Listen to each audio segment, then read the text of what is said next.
membangkitkan Jiwa-jiwa. ya jiwa-jiwa bahwa ini bibit-bibitnya sebenarnya udah ada. Oh iya. Misalnya And 3, 2, 1, Morsi.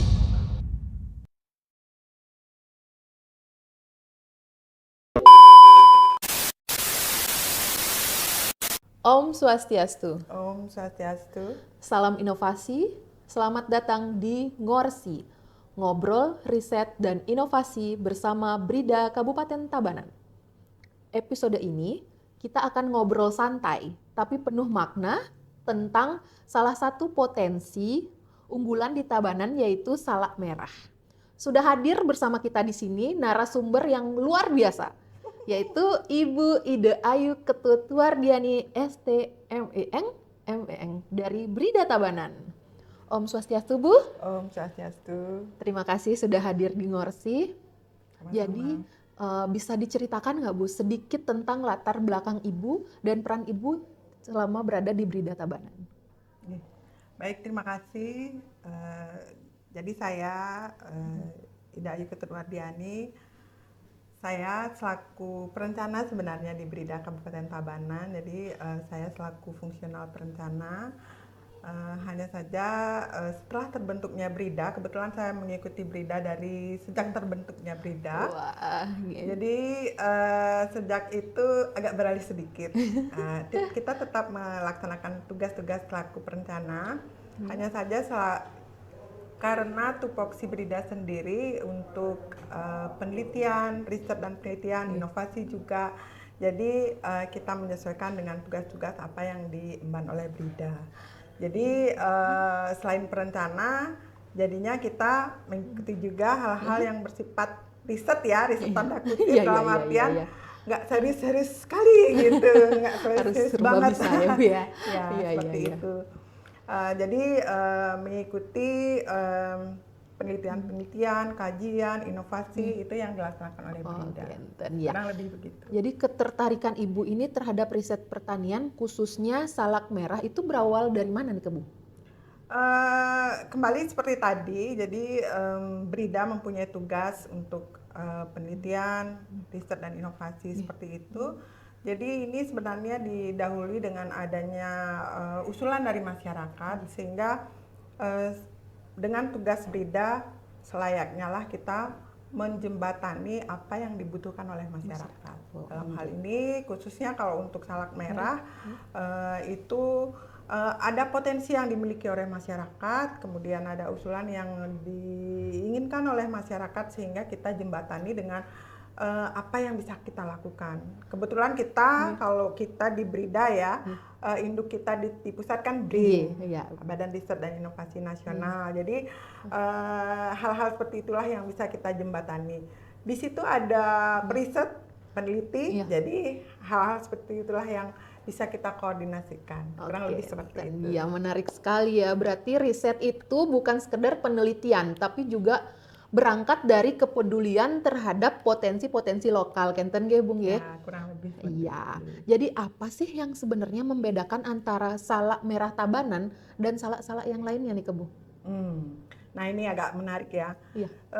Kalau yang di Bali umumnya kan memang adanya tuh salak merah, kemudian salak yang biasa, kemudian yang biasa pun banyak sekali ya jenisnya. Ada yang kalau orang bilang salak sidemen, kemudian pupuan dan lain sebagainya. Nah, kalau yang merah ini memang kalau sepanjang yang kita ketahui memang kalau di Indonesia sendiri belum banyak. Baru kalau yang beberapa yang kita ketahui itu di Maluku ada, kemudian di Sumatera ada seperti itu. Nah, kalau di Bali, di Karangasem katanya ada juga, tapi kita belum pernah mencoba ya.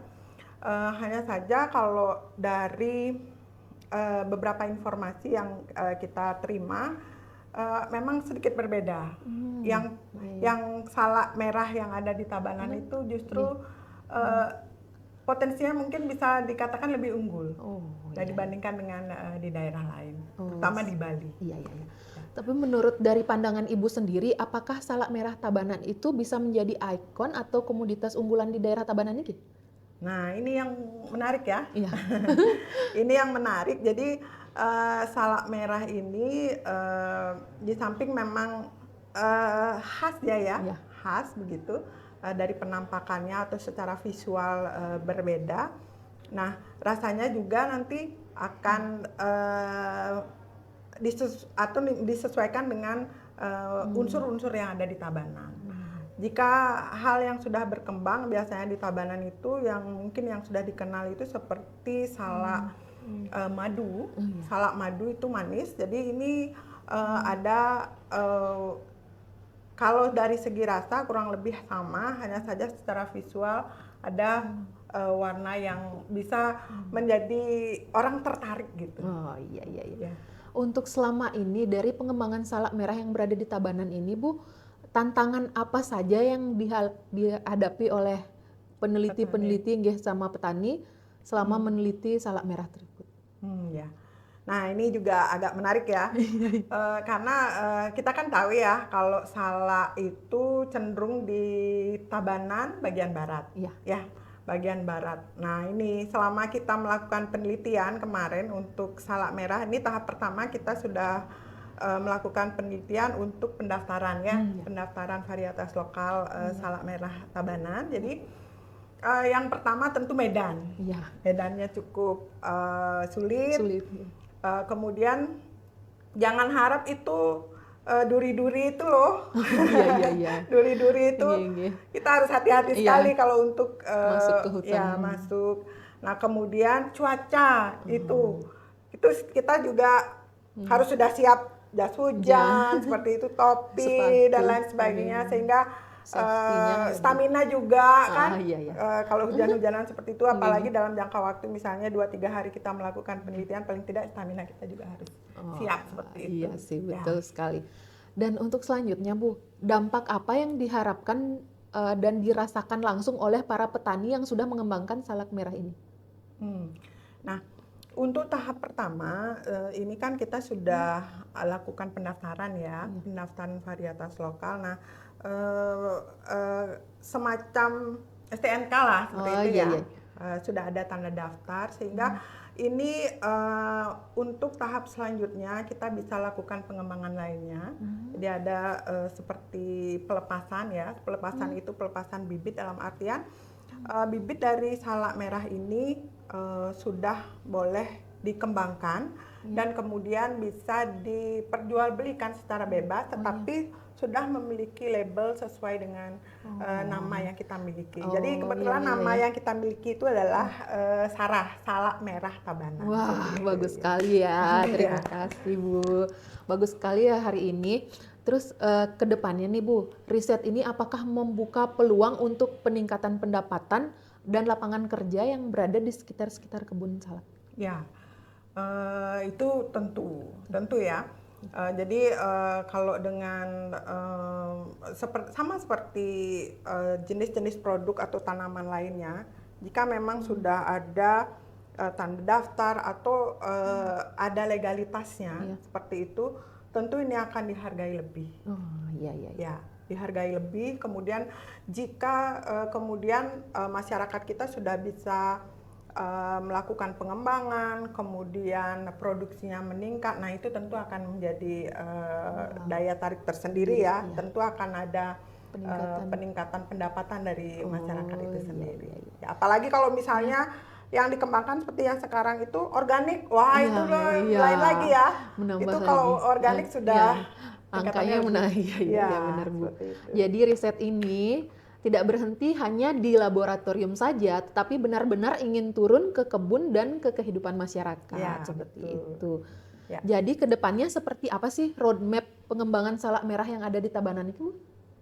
Ya, kebetulan roadmap belum kita siapkan ya secara resmi ya atau secara formal. Jadi paling tidak rencana kita ini akan kita selain ada pelepasan nantinya, kemudian ada pemuliaan juga untuk pemuliaan itu untuk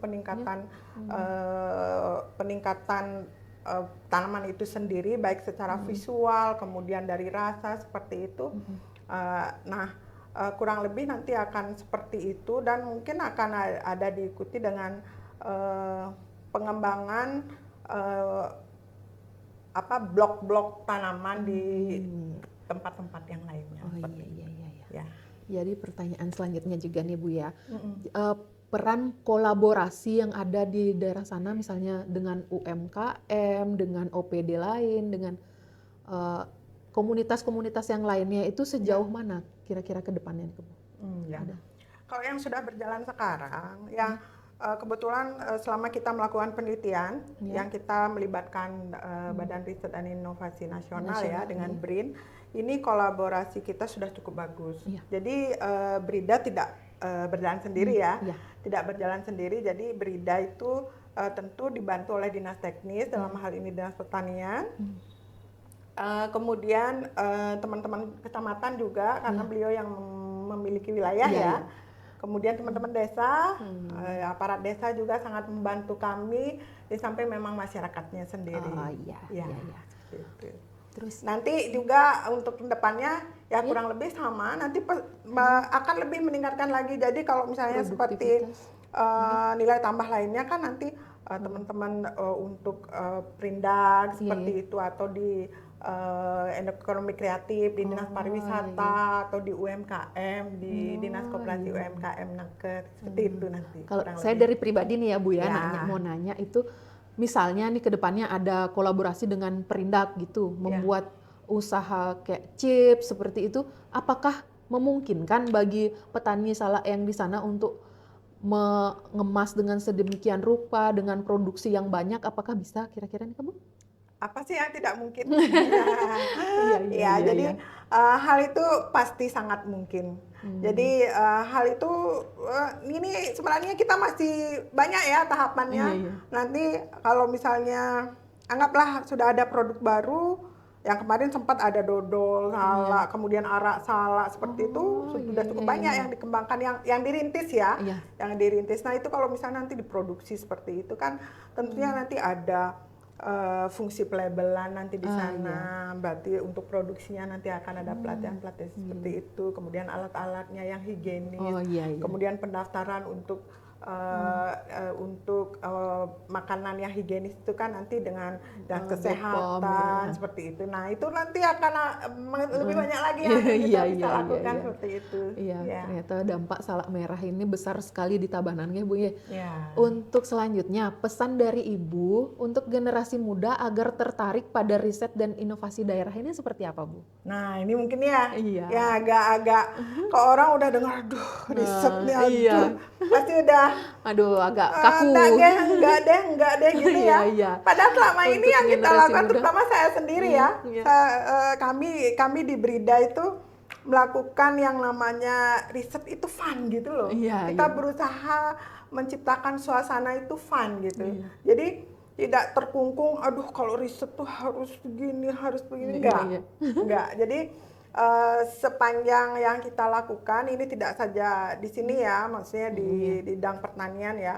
Ada juga kita kalau di Brida tuh kan kita mengurus HAKI juga, hak kekayaan intelektual itu juga sama. Jadi kita koordinasinya juga dengan pendekatan tidak ilmiah ya, tidak ilmiah banget gitu. Jadi pendekatan seperti itu penting. Sehingga orang tuh udah nggak ilfil duluan kalau denger riset gitu. Jadinya. Sehingga anak-anak muda itu lebih tertarik untuk hal-hal seperti itu. Jadi selama ini hal-hal seperti itu yang kita lakukan. Dan mudah-mudahan ya ke depan ini khususnya untuk Brida sendiri, kita kan tidak hanya di penelitian ya. Ada lomba juga, kita kan melibatkan anak muda ya. Melibatkan anak muda, anak sekolah seperti itu. Jadi hal-hal seperti itu penting. Membangkitkan jiwa-jiwa bahwa ini bibit-bibitnya sebenarnya udah ada untuk misalnya dari inovasi yang mereka lakukan. Oh ini ternyata masih ada yang perlu digali. Nanti bisa ke hakinya, kemananya gitu seperti itu. Jadi pendekatan yang lebih bersifat ramah ya, seperti itu yang kita lakukan selama ini. Untuk harapan Ibu ke depannya terhadap pengembangan salak merah di Tabanan ini seperti apa Bu? Kalau salak merah sendiri, kalau boleh kami sampaikan di tahun ini, tahun lalu ya jadinya, tahun 2025 kita sudah pada tahap ini ya pendaftaran varietas lokal, kebetulan itu sudah keluar di bulan September di tahun 2025 kemarin. Jadi dari ini kita akan bergerak kembali, kita akan melakukan penelitian lanjutan, baik itu menggandeng BRIN atau mungkin akademisi lainnya yang memang bergerak di bidang pertanian. Nah, mungkin itu akan kita mohonkan bantuan-bantuan ini untuk meningkatkan potensi dari salak merah itu sendiri. Itu rencana kita ke depannya. Untuk dukungan nih Bu, dukungan dari kepala daerah itu apakah sudah menurut Ibu sudah bagus dukungannya atau memang kita kurang didukung dalam pengembangan varietas salak merah tersebut? Kalau untuk salak merah sendiri, kami kira kalau untuk Bapak Bupati support banget beliaunya ya, support sekali beliaunya, sehingga ini juga akan kami kedepankan untuk hal ini, sehingga apa yang kira-kira kita akan kembangkan sesuai dengan roadmap yang akan kita buat itu bisa kita wujudkan sesuai dengan harapan. Tentunya bukan harapan pimpinan saja ya, tapi harapan kita di Brida dan juga harapan masyarakat seperti itu. Ya. Baik, last question nih ya Bu ya. Harapannya Ibu terhadap pengembangan salak merah yang berada di Kabupaten Tabanan ini seperti apa Bu? Ya, baik. Untuk salak merah ya khususnya kita sudah lakukan pendaftaran kemarin di tahun 2025, sehingga untuk kedepannya ini tentunya kalau untuk tanamannya sendiri tentu kita akan kembangkan lagi, di samping akan kita lakukan pemuliaan seperti itu, kemudian pelepasan dan nanti juga tentunya dihilir ya, dihilir untuk produk-produk nantinya pengembangan itu tentu akan kita kembangkan juga, sehingga akan lebih banyak lagi instansi yang kita akan ajak kolaborasi untuk hal ini. Iya.